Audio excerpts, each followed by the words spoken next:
My name is Mikkel Silversmith. I am the project coordinator for the Navajo Sustainable Agriculture Project. In short, we are called the NSA Project. We're funded by the USDA Outreach and Assistance for Native Farmers and Ranchers and Veteran Farmers and Ranchers Program. There is an abbreviation for who we are funded by. Don't ask me to read that, it's pretty lengthy, but you can read that on your own time. So the NSA main goals are to help producers with resources to help them improve their operations, both profitability and sustainability.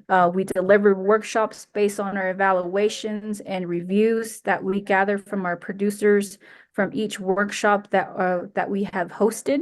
Currently, we have been conducting workshops in persons on livestock record keeping, sheep and goat vaccinations, cattle marketing, herd health, and so much more. During these workshops and webinars, we always appreciate to give our appreciation to our project partners that you see on here. One of the big collaborators that we work with is the NAIC College Land Grant Office and COPE, which stands for Community Outreach and Patient Empowerment. Not only those are our two major project partners, but we also work with our NMSU CES specialist who assist us in developing our agriculture-related workshops for our producers. After this webinar, I'll be happy to share with you all our March month events of workshops and webinars. Moving along, one of our other goals that the NSA project has is to increase our producers' knowledge of USDA programs. You guys are all well aware of the NRCS and FSA.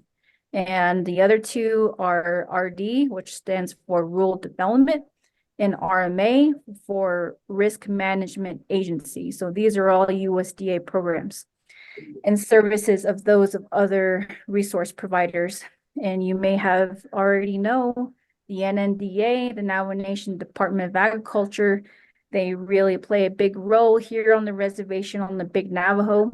They provide the agriculture infrastructure fund that most of you may have been aware of for the past couple of years. They do programs such as farm and garden incentive and livestock related incentive programs. So we want to have our producers be aware of what type of programs that they can apply for. We host virtual resource fairs to give the USDA local field offices the stage to share some of their local programs producers can apply for. So whether there are ranchers looking to apply for forage drought loss assistance or even a crop disaster assistance, they can also apply for EQIP under the NRCS. So we also help with that as well, and helping producers apply for those programs once their CP and their grazing permit all have been approved.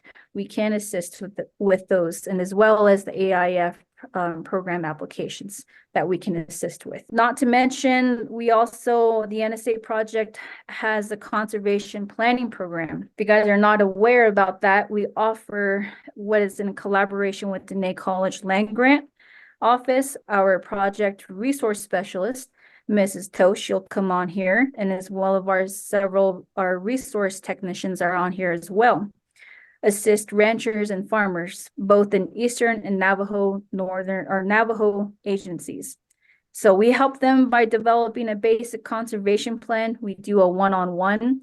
Not only do we do that, but we also do informational presentations and workshop presentations on this. So if you're in need, I understand everyone on here already perhaps are grazing permittees, you guys need a conservation plan.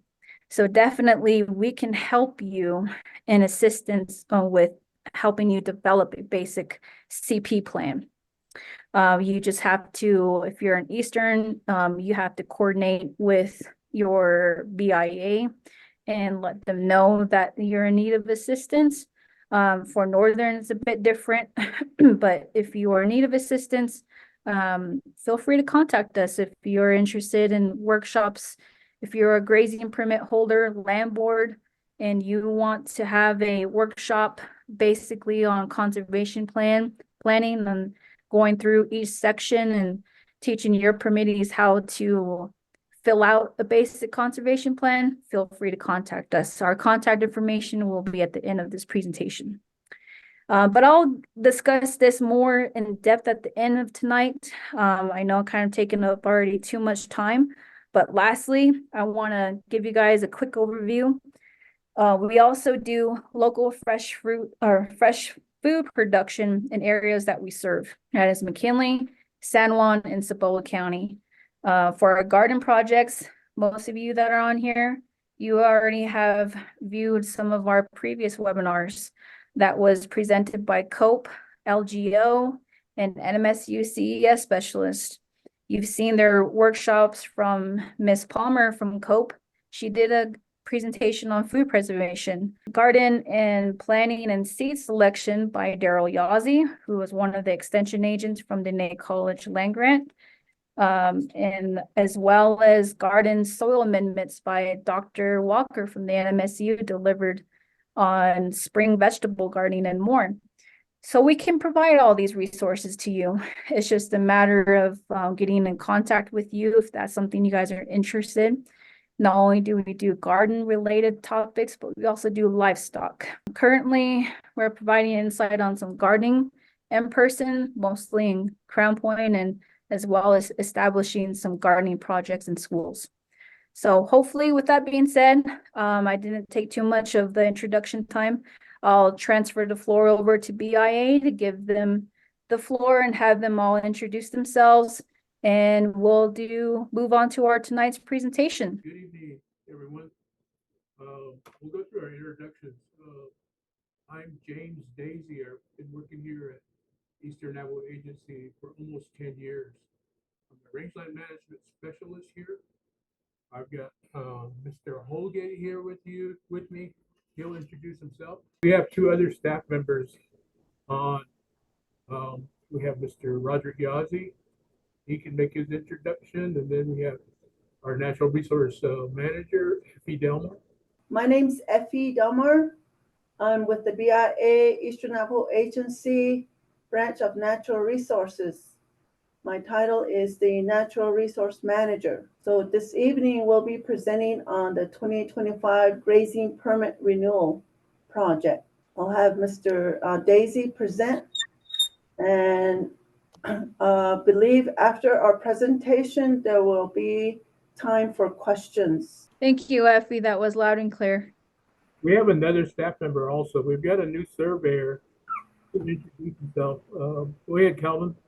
Good evening, everyone. My name is Calvin Murphy. I'm with the newly hired land surveyor for Branch of Natural Resources. Hello, I'm Roderick Yazzie. I'm the range technician for Branch of Natural Resources. Okay, we'll go ahead and get started. Normally I start out with a joke, but I don't have any tonight to break the ice. It don't look like our audience is there yet. We're starting the 2025 grazing permit renewal. We've been working on it most of this year, and we initiated it really in June of 2022. It's when we stopped transferring permits. We tried to finish up transferring all the pending permits. Anyway, this is our grazing permit renewal process for 2025.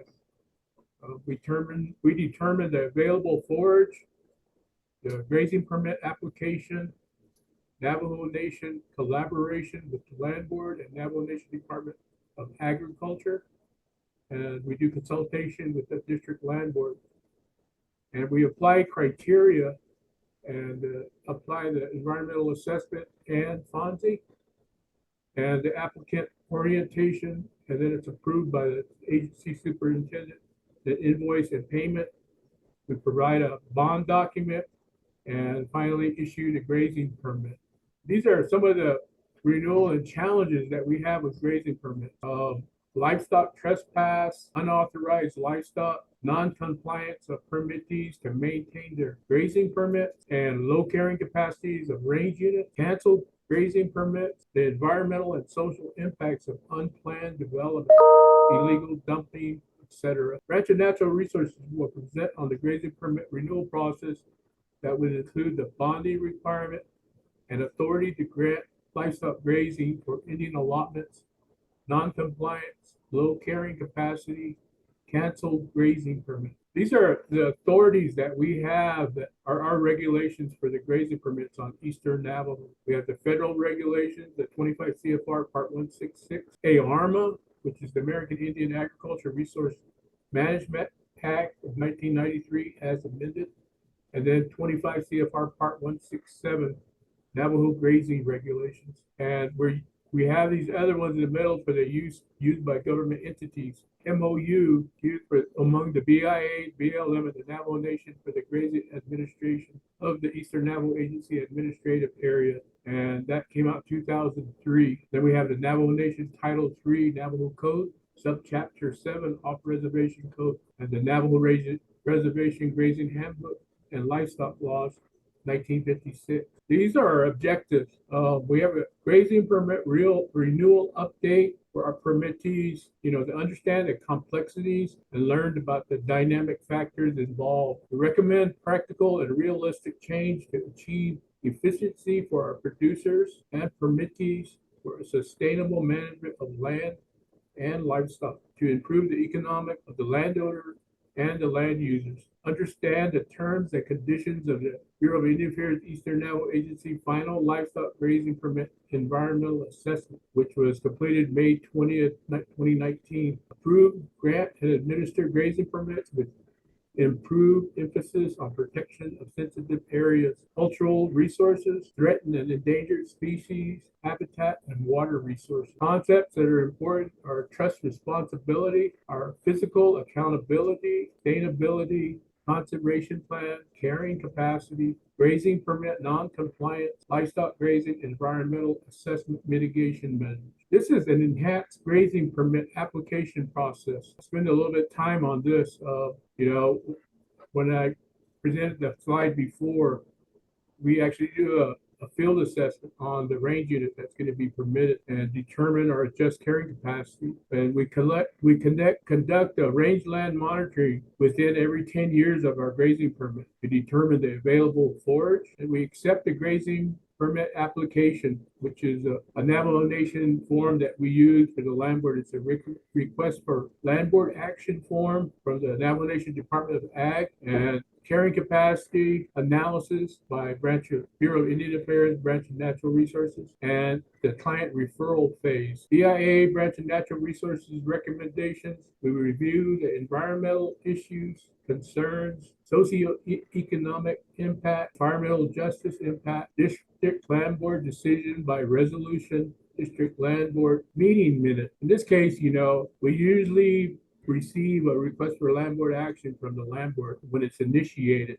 and they either approve it or disapprove it. If they approve it, we support that resolution we support the request with the resolution, and normally it's a month after when the official minutes comes out, and then we move on from there, which is the submission of required documents satisfies the CFR and the Navajo Nation Code.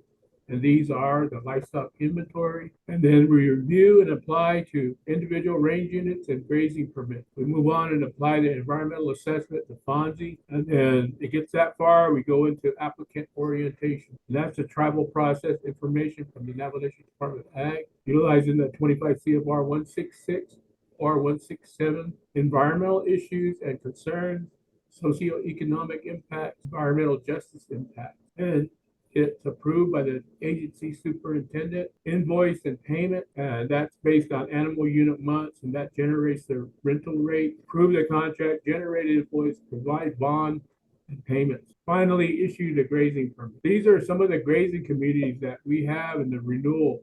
We have District 16, District 19, District 20. District 16, we have Baca, Casamaro Lake, Church Rock, Manuelito, Mariano Lake, Pinedale, Pine Haven, Red Rock, Rock Springs, Smith Lake, Peru, Sayato, Two Wells, and Wingate. District 19, we have Adobe, Pistai, Blanco, Carson, Gallegos, Hogback, Herfano, Otis. District 20, we have Vicente, Castillo, Lake Valley, Little Water, Pueblo Pintada, Recon Marcus, Sand Springs, Star Lake, and Whitehorse. This is a map of our District 16 grazing communities. Goes all the way from the Arizona border, all the way to from the west, all the way eastward to, I guess you could say, Baca Haystack and Casamaro Lake, which is to the east of us, and then north of us up to Rock Springs, and then Church Rock, Pinedale, Mariano Lake. This is District 19. This is just south of Farmington, and that is a pretty big area also. We'll have a slide that shows acreage later. This is District 20. We have Lake Valley, Vicente, Little Water, spread out pretty good. It goes all the way from the Crown Point up north to just to the edge of the Chaco Wash, and then eastward to out towards Ojo Encino in that area. This is our grazing permit. And this is an example of what you'll see now. We have an expiration date on it, and it's emphasized by that expiration date, which is 12/31/24 of this year. Our current situations, all current permittees with valid grazing permits and who are complying with federal tribal regulations will be provided an opportunity to renew their permits. Letters will be mailed to permittees to renew the grazing permit by or before October 2024. Individuals who meet all requirements and deadlines will get their grazing permits renewed. We determine available forage, we conduct rangeland inventory and monitoring, conduct range unit field assessment, determine the carrying capacity. We're going to adjust the carrying capacity to 75% of the current carrying capacity. Example, if we have a range unit that is carrying capacity of 10, we're going to reduce that to 7. It's going to be down to, it'll be 7.5, but we're going to reduce it to 7. That's just an example. We have rangeland vegetation inventory. These were completed in 2004, 2007, 2011, 2013, and 2019. And we'll do another one for rangeland inventory for 2025. The studies include the type of livestock to be permitted, which are cattle, sheep, and goats. Horses were never included in the studies because horses were never specified on permits in District 16, 19, and 20. Carrying capacity and stocking rate. Stocking rate is the area of land allotted to each animal unit for the entire grazable period of the year, represented by animal units per section are acres, AUM. Forage demand based on the area of land. Carrying capacity or grazing capacity means a maximum sustainable number that may be grazed on a defined area within a defined period, usually expressed in animal unit months or animal unit year long. Production of forage, the stocking rate over time. Carrying capacity impacts based on range inventory studies. Important decisions made addressing low carrying capacity. District 16 has significant impacts due to increased use and competing factors. Land use plans, land development strategies, decisions impact carrying capacity and grazing permits. Arbitrary development can create change in the soil characteristics, loss of topsoil, vegetation, water quality, can cause erosion. We have a low carrying capacity mitigation plan. A grazing permit with low carrying capacity will be reissued to one person with a 2-year term for sheep and goats. I'll conduct special meetings focusing on low carrying capacity range units. When 2025. Clearly develop short-term permits for low carrying range units. Revise permitted responsibility agreement. Fits range unit mandatory. Implement conservation plan to fits range unit boundary survey, and National Environmental Policy Act compliance. Increase carrying capacity by combining with range units where grazing permit was canceled. Eligible for regular grazing permit if in compliance for 2 years. Develop a rangeland monitoring plan. Annual grazing rental determination. Appraisal of grazing rental rate. Provide information from appraisal of grazing rental rate with options. Landowner decides the grazing rental rate, which sets the annual grazing rental payment. Grazing rental payments mean the amount you must pay on animal unit month based on a fair annual rental. The grazing rental rate X the number of AUMs times 12 months. Rental rate determination, January, February 2024, BIA request for appraisal of the grazing rental rate. August 2024, BIA informed the Navajo Nation of a new recommended grazing rental rate. July 2024, October 2024, Navajo Nation could negotiate the rate for tribal land. October 2024, the BIA will set the grazing rental rate for Indian allotment lands. Ranch and Natural Resources will facilitate public work sessions. Ranch and Natural Resources will facilitate landlord and tribal leadership work sessions. Accept grazing permit application. Collaboration with district land boards and Navajo Nation Department of Agriculture. Criteria, compliance, livestock inventory receipts, livestock brand card, the type of livestock, certificate of Indian blood, and approved conservation plan. This is the data we have on the Menifee and RCP affected areas. We have District 15 in here.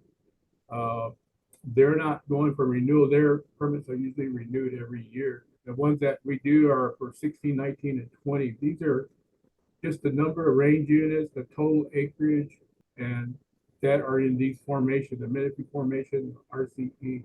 You'll notice that, in some of these range units, there's higher numbers where this Menifee formation is.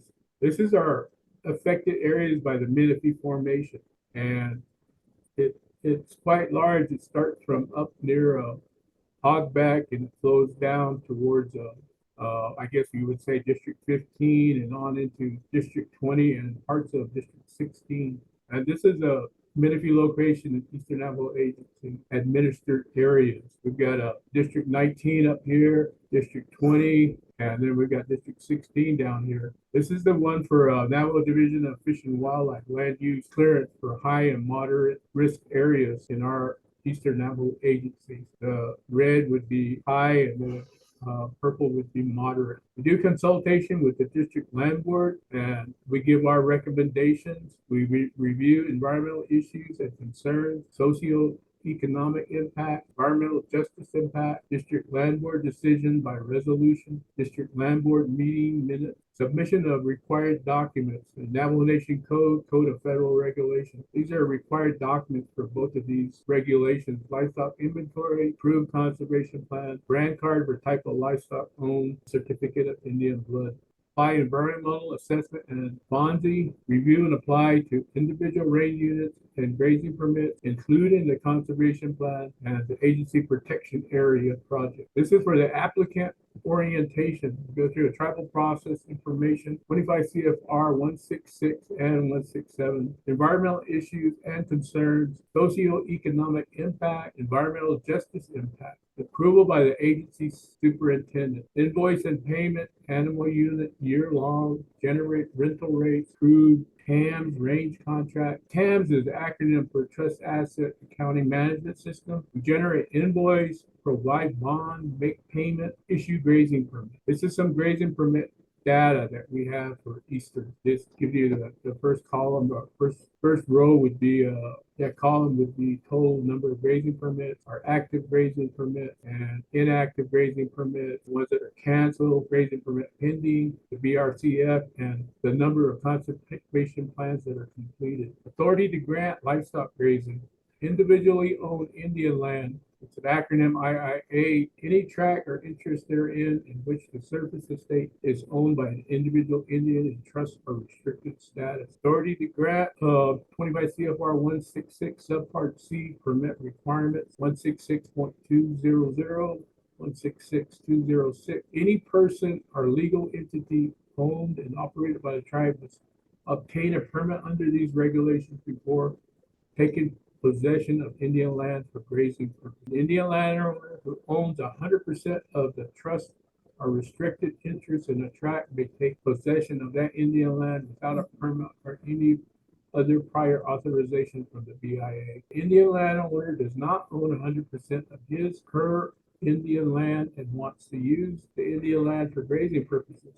A permit must be granted by the majority interest of the fractionated tract. These are authority to grants that are within District 16. This is for District 19, District 20. These are the grazing communities for all of our districts in the Eastern Navajo Agency. District 15, 16, 19, and 20. Acreage by land ownership. We've got tribal trust, band lands, tribal fee, individual Indian allotments, homestead, PLO 2198, government, public domain, and state. And it gives you the permitted parts and then the not permitted. This is the acreage by land management district. These are District 16 carrying capacity estimates for each of the grazing communities. This is for 19, District 19. District 20, this is specific authorities, cancellation of grazing permit. CFR 166419, a permittee's failure to pay grazing rental payments in the time and manner required by a permit will be a violation of the permit, and a notice of violation will be issued under 166.703 this part. We may also cancel a permit under 166.705 of this part or invoke any other remedies available under the permit or applicable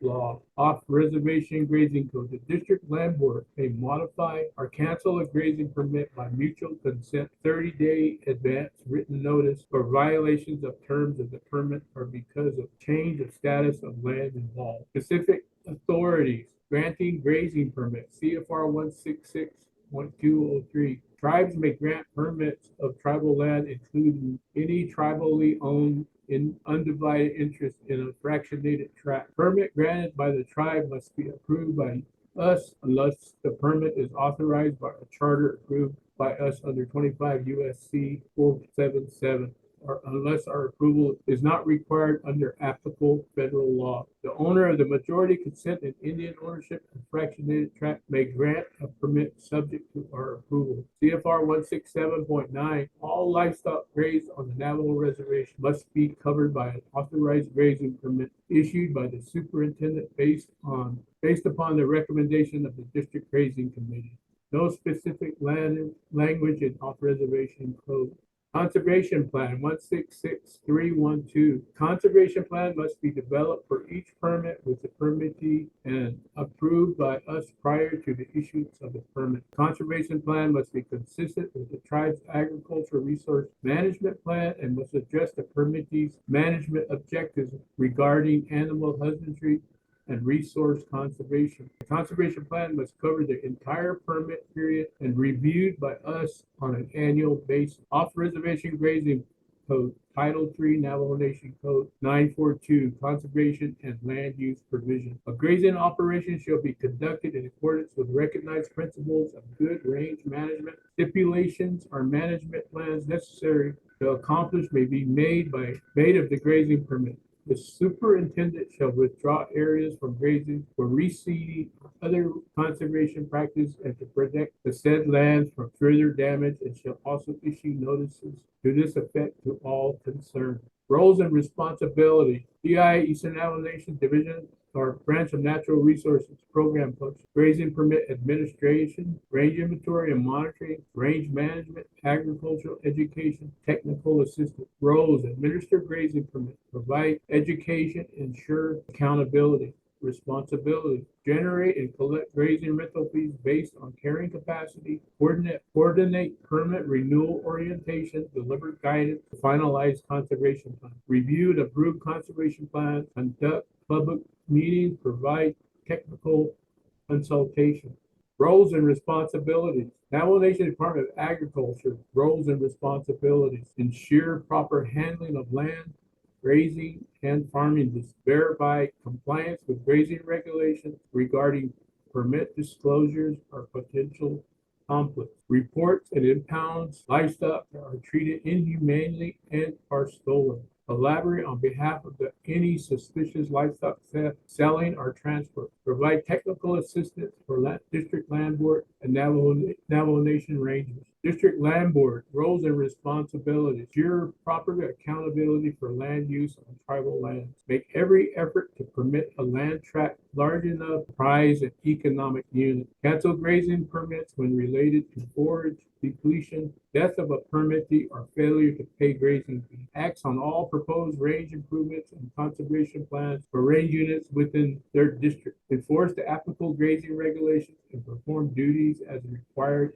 in said code. Assist the superintendent in obtaining an annual livestock inventory. Scientific. Branch of Natural Resources informed the district land boards on all rangeland inventory activities starting in 2004. Rangeland inventories were completed for all districts in 2013. Office of Special Trustee conducts appraisals for all districts. Studies include the type of livestock to be permitted: cattle, sheep, goats. Horses were never included in the studies because horses were never specified on permits and off reservation. Public engagement. Ranch and Natural Resources will send letters to all permittees to submit required documents in 2023. Conservation plans, brand cards, livestock inventory receipts. Ranch and Natural Resources will complete public presentation on inventory results and grazing rental rates for District 16, District 19, and District 20. Ranch and Natural Resources will assist with complete conservation plans for permittees. Phases of grazing permit renewal negotiation.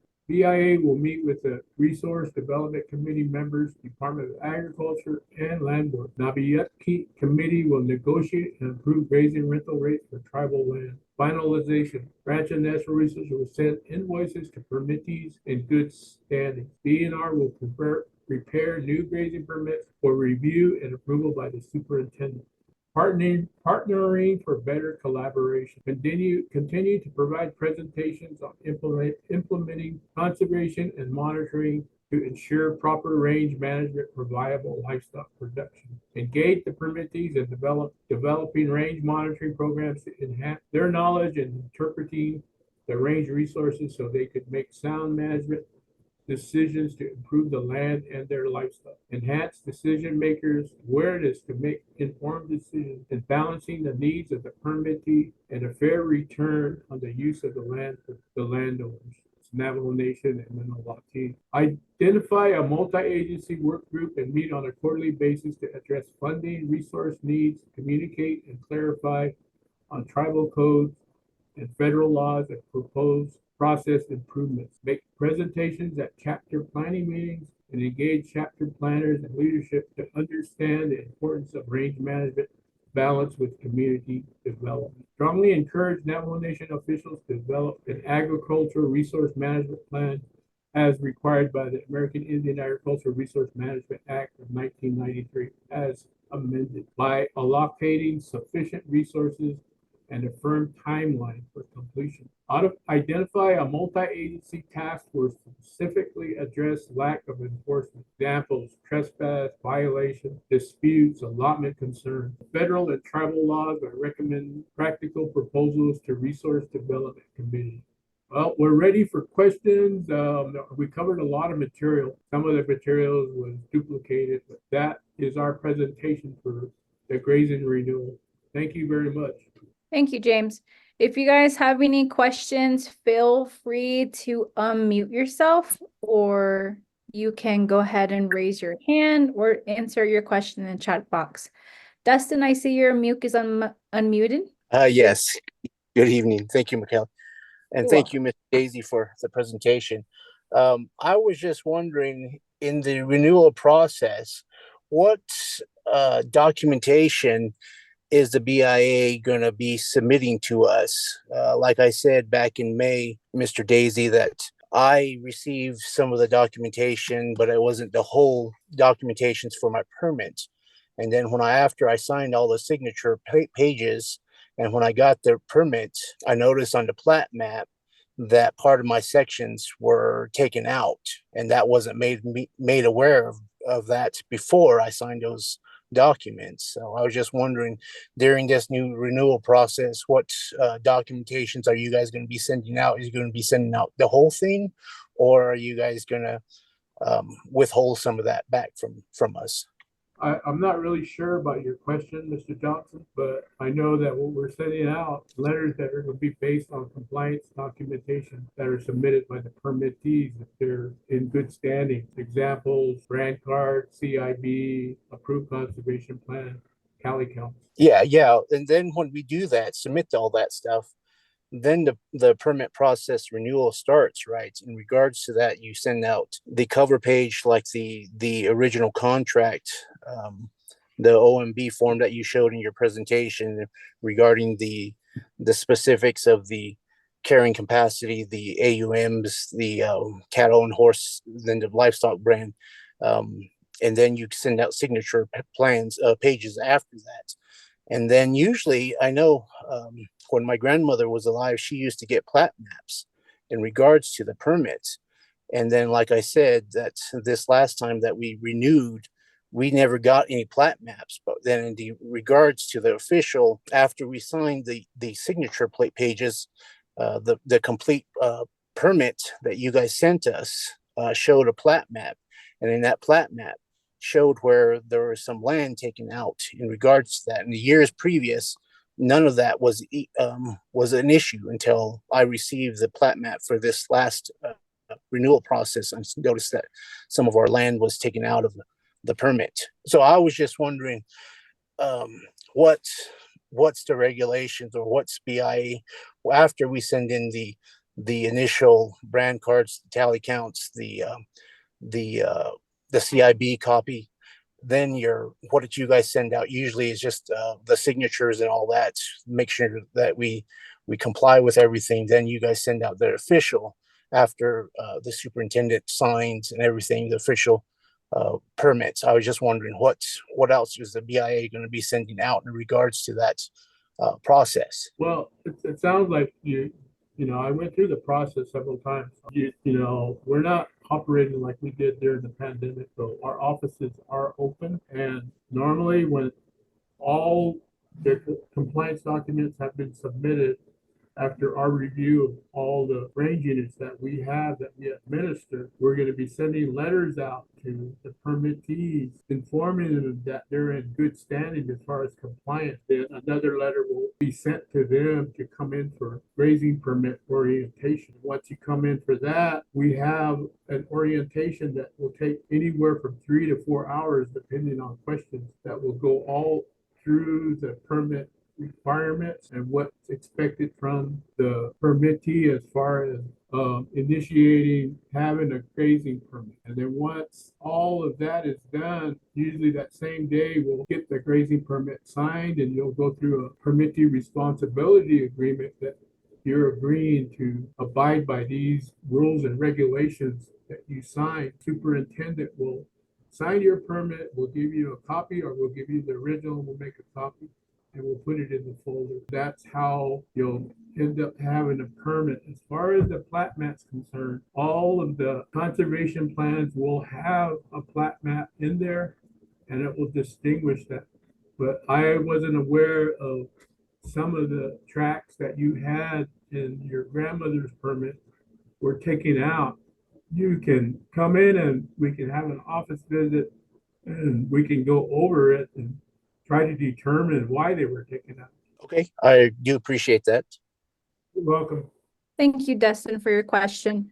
We do have another question in the chat box. Christina Bitsui, is there a tally count schedule available for District 16? Throughout the presentation, the word collaboration came up a lot. So a lot of this is your communication with your district land board, and they have representatives that take care of certain grazing communities. In District 16, I'm not really sure. I don't remember how many communities there are. I think there's probably 12 or 13. And anyway, each one of those communities have a land board that's assigned to those areas. Normally, we use the tally count as a tool for doing range land management. That helps us in determining, if they're actually at carrying capacity or they're over capacity. And what we recommended is that, you do one, in the spring and then another one in the fall, so that you get your, I guess you would get your calf crop, and then, after your sales in the fall or late summer, you would have another tally count that would justify the carrying capacity, and you would be minus whatever you sold. Our requirement, I think, is just one tally count per year. The recommendation is that, and really you have to do the collaboration with your land board representative to schedule those. Another thing is that, it's the permittee's responsibility to update our office with the white copy. The land board usually submits the yellow copy. It would be appreciated if we could get the white copies from the permittee themselves. Thank you, Christina, for your question. I see a hand raised. Marge, would you like to unmute yourself? Good evening. Yes, yeah. This is Marge Lantana. Thank you for a very informative presentation. Your staff, BIA, Jen Daphne. I have two questions. actually three. Number one is you mentioned there's a current rate. I'm not a great I'm permittee, so I'm not familiar what the rate is. I I have a question. What's the current rate? And then you mentioned that there will be a proposed rate that's going to be coming down from the Navajo Nation RDC. I'm just wondering if some input is being provided from the livestock owner. This is how much we would like to see our next renewal permit, grazing permit. So I'm just wondering when is this plan coming up? When are you accepting a new rate from the RDC or the Navajo Nation? So that's number one. And then number two, you mentioned that there's going to be like a 25% reduction on the new grazing permit. Will that come with a rate reduction? Let's say the individual was paying like $100 on a current grazing permit right now. Donde renewal go 70, let's say $1 per animal. 75 will that drop down to $75, will there be a rate adjustment when the permittees are allowed to reduce their livestock? Then the third one is I saw some cancellation grazing permit on your graph, one of your table. Has that been advertised to the general public? Like some permits are canceled in this area so that everybody gets an opportunity to submit their application and all the required documents that you said it's required to apply for a grazing permit. I'm just thinking like how the state handles it. If there's an open lease, they advertise it. But other than that, you guys have a good presentation and thank you so much. I can answer the first question on what our current rate is. Right now, we're charging $2 an animal unit.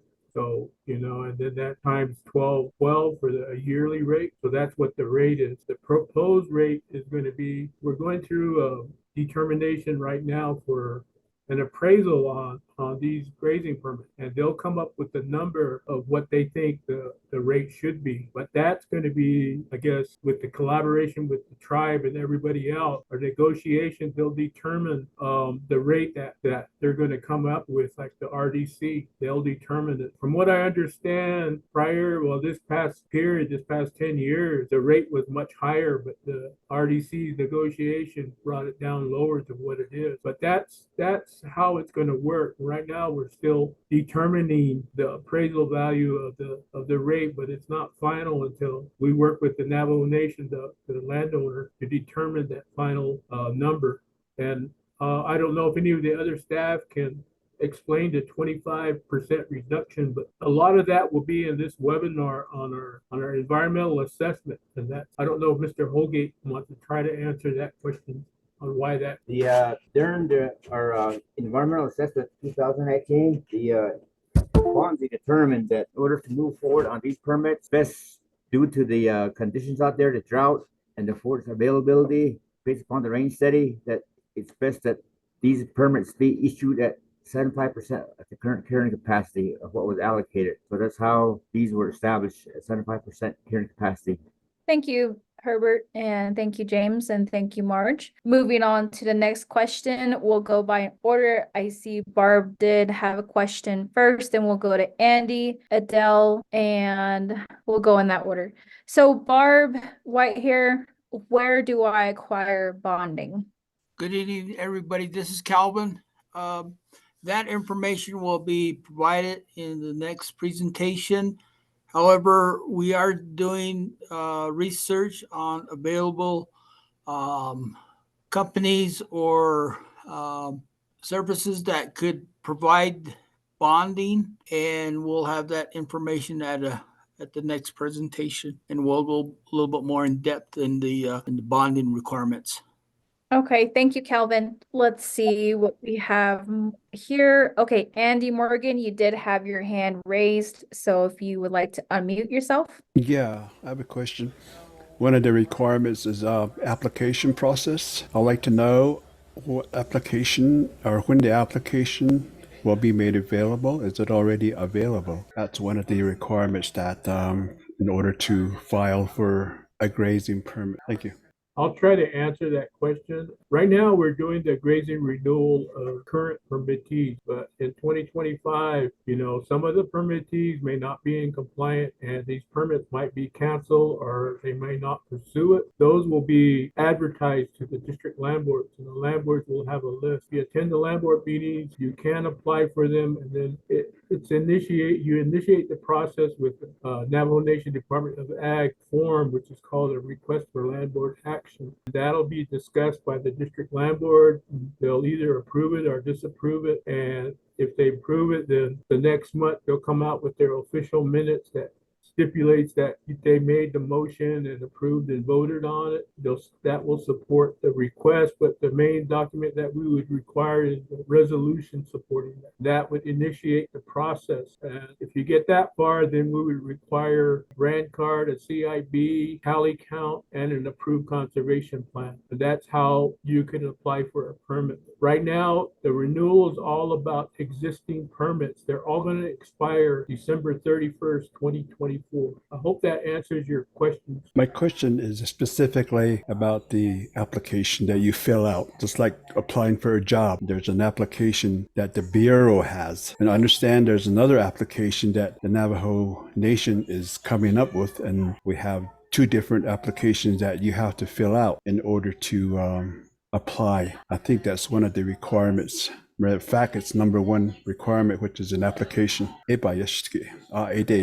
I'm not aware of one for Eastern. Maybe one of my other staff members might be able to answer and give you specific. Is there anybody that could answer his question? Hi, good evening. This is Effie. Okay, as far as the grazing permit renewal, first of all, like we stated in the presentation, if you are a permittee, what we do is we review the information to determine whether there is any compliance issues. If there is none, then we would determine that we will go forward with renewing that grazing permit. And that list of permittees in good standing will be provided to the district land board, so they can review that list, and then of course the areas with all the information for those range units. So that is how we're going to renew the grazing permit. The only time we get an application or a request to acquire a grazing permit is when there's available units that haven't been permitted. Then that's when we will entertain that request through the district land board. So the district land board has a request for land board action. That request will be submitted to the land board, and from there they'll review the request. The applicant will go to the meeting, and then the board will either approve or disapprove that request. And I'm sure there will be more people that will be, more than one individual will be doing that. So they have to interview all those applicants for that one range unit. In some cases, that's what happens. But hopefully this will all be completed at least by January of 2025. But prior to that, we'll permit the individuals that are in good standing, probably prior to November 1st, 2024. That list will be provided to the board to renew those grazing permits. Our invoices go out November 15th of each year. So that's why we will have to have a list prior to November 1st, 2024 to provide to the district land board. You probably are referring to that request by the district land board for any type of grazing permit transaction, like if they're going to transfer the permit or if they request to have a grazing permit for a specific area. that form is used for that. And that's a district land board form. Was that clear enough? Yeah, thank you. I just went to district landlord meeting today, and that's when they talked about the application process, and I was kind of curious what the Bureau had to offer, but I kind of have an idea. Thank you. Okay, all right then. Well, we did kind of go over our time. Thank you, Roderick, for navigating our chat online. And I just want to go ahead. Okay, Anthony, I see you're mute. You're unmuted. Yes, thank you. I had to park and try to find these buttons, but anyways, as you can see, the BIAs really needs clarification in their own work. I am a district land board, also District 16 chairperson, representing Mariano Lake, Smith Lake, and also Rock Springs at this time. First of all, we were unaware of this webinar until we were informed by another chapter, and that shows the collaboration that they're working with us. We get very little information as far as what's going on, how to do things. But the main thing is, the point I want to come across is the land boards do have the authority to modify, issue, and cancel permits, as stated. And I'm glad they finally put that into the presentations. Now, we have a lot of issues, and one of them being the application. We've been asking for an application for the longest time, so we develop our own. But being after noticing that this is a federal, this is a federal document as far as a grazing permit. So luckily, about 2 weeks ago, they finally came up with the application. They inserted it into a packet for us at one of their meetings. However, it does say it's expired. So, but we do need a clean version. And as far as my understanding, that this can be distributed. And whoever wants to apply for a grazing permit, whether they are existing or not, they're afforded the process, actually the paper, so they can apply for it. Now, the range units are being realigned. We have too many scattered and fragmented range units across each district, 16, 19, and 20. And right now we're realigning them, meaning that we're going to be taking away certain range units and then putting in with others. And right now we're trying to use the proper method of issuing range units, which is into one complete range units, not scattered between Mariano Lake, Theroux, Smith Lake, or other areas like that. And it's not feasible. And even then, the rental rates are set by us. You know, we are the ones that negotiate with this. We are the ones that go through this through land boards. That's where it's initiated from. But keep in mind, these rental rates have to coincide with the payments made to various entities, BLM, Allottees, Navajo Nation, maybe even the state through freelance. So we have to take that in consideration. The other thing, too, is that with this 25% reduction, that it was not even brought before the land boards. There was no collaboration among the land boards or even notification by the superintendent to do so. And that is stipulated with the CFR. Now, he does have jurisdiction as far as if extreme measures do occur. But again, that, we didn't even get the courtesy of an email from the land boards, or actually from the superintendent, to notify land boards that this was going on. So there's a lot of clarification that needs to be made, and it's a long time to go over through this. We had a District 16 grazing permitting meeting today at Church Rock. We had over, probably I'd say, close to 80 people in attendance, and we're scheduling another one for Yambatco. And the lack of presence from BIA is it's very seen by the people, and they're the ones asking all these questions. And we would like to invite the BIA again to come to these grazing permitting meetings and also District 16 land board meetings. We need to work together. We provide an agenda, even though everybody has a set schedule. It's the first Friday of every month. So a lot of our permittees are actually in attendance, but it's just a lack of presence of the BIA that needs to be addressed at this time. There's a lot more we can go over this, but again, I guess we're over time, so maybe another time. Thank you. Thank you, Anthony, for your questions and your concerns that you shared. Any comments from the BIA that they would like to share? We had a joint land board meeting today, and the flyer was distributed to land board members that were present. Yeah, the webinar session just worked with the New Mexico State University in scheduling that, and that just happened last week. And I believe we got the flyers either earlier this week or last week. So a lot of coordination in relation to the renewal is going on. The university and the Navajo Native Sustainable Agriculture is assisting us with these webinars. You are aware that there is one on the 13th, which is on the environmental assessment, and then one on March 28th, which is on the bonding requirement. So those are the other two webinars, and they're on the same flyer. But this grazing permit renewal has been going on. We've been presenting this for a couple of years now. As far as the application for the grazing, for allocation of grazing privileges, we did present that to the board at their work session in January, but there was no comment on that. So right now, since there was no comment in utilizing that application, we basically just what's in place right now, which is the request for landboard action. And of course, on the people that are meeting the requirements for that list, we'll be presenting that to the district land board. So that's where we're at with it. I'm not sure. I guess Mr. Holgate is the one that attends the District 16 meetings, and I know that he did not receive an agenda for the permittee meeting that took place today at Church Rock. So if it's possible, we'd like a schedule of those permittee meetings. We do have requests from other district land board meetings.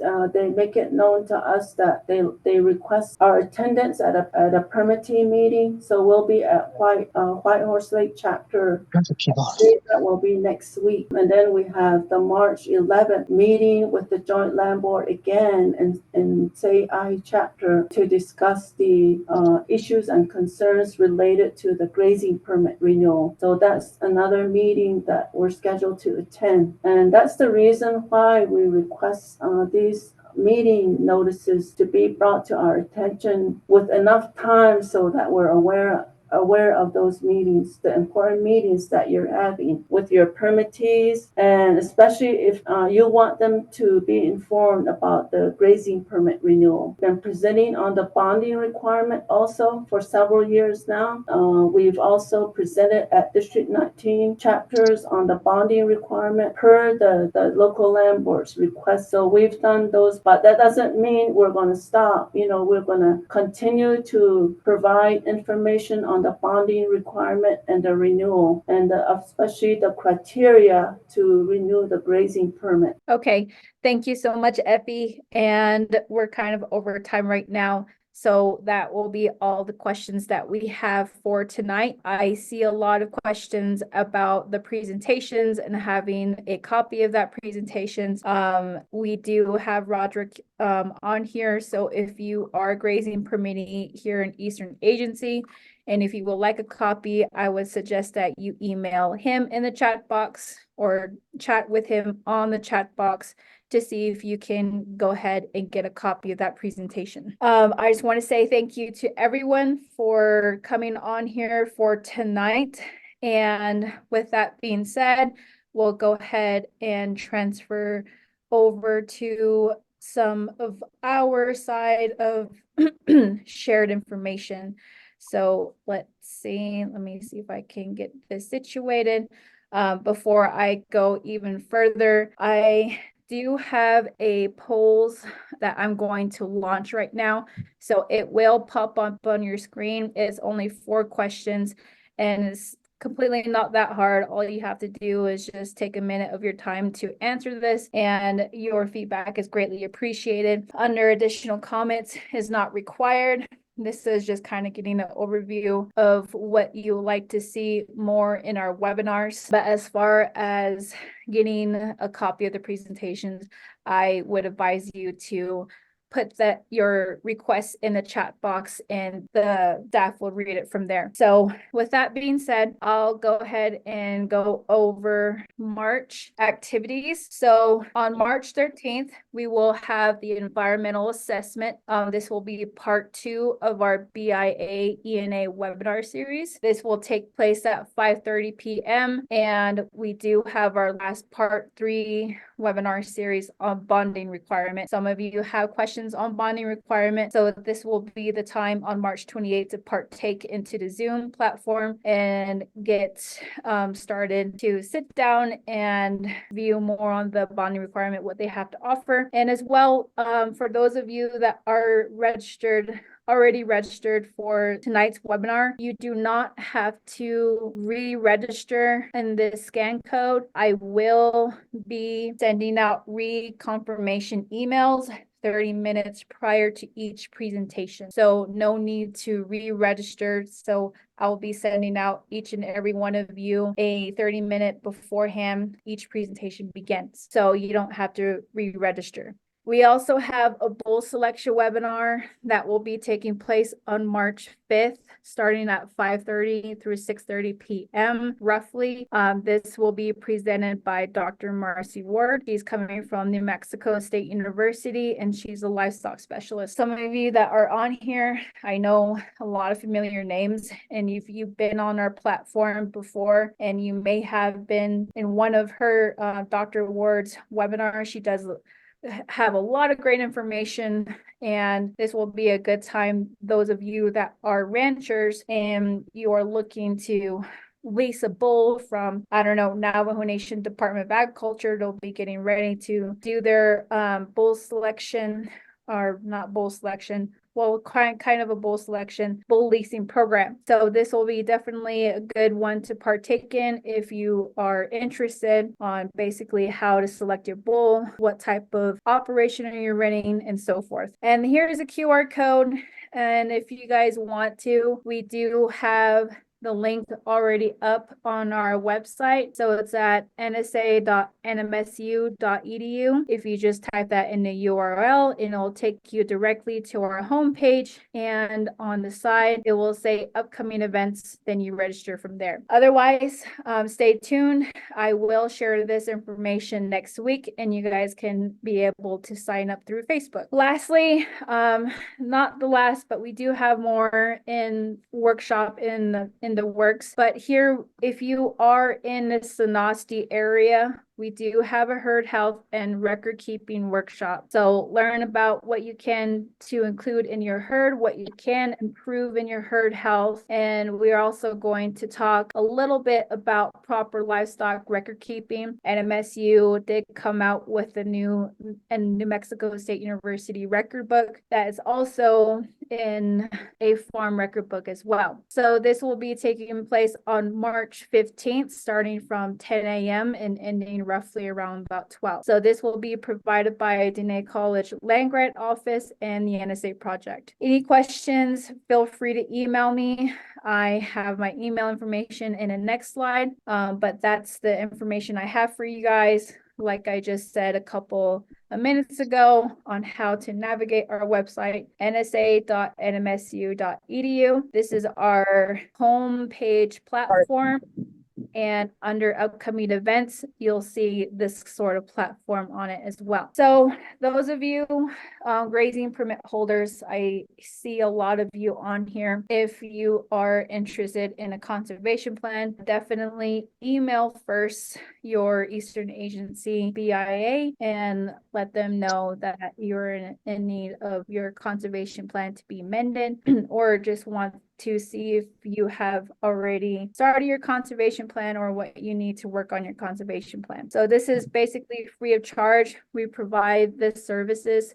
We do have a resource specialist on here, and we have two technical resource technicians that collaborate with us in providing one-on-one assistance to our producers. Not only do we do one-on-one with producers, but we also do workshops as well. So if you're a land board, grazing official, and you are interested in wanting to have a workshop on conservation planning, here's the email. And as well as resource goes, those of you that are grazing officials, land boards, if you are wanting assistance in livestock vaccines or scheduling out a vaccine for your cattle, or want to provide a thorough kind of basic outline. For those of you that are unmuted, please mute yourself. Thank you. We also provide lambing and kitting preparations on what you need to prep for before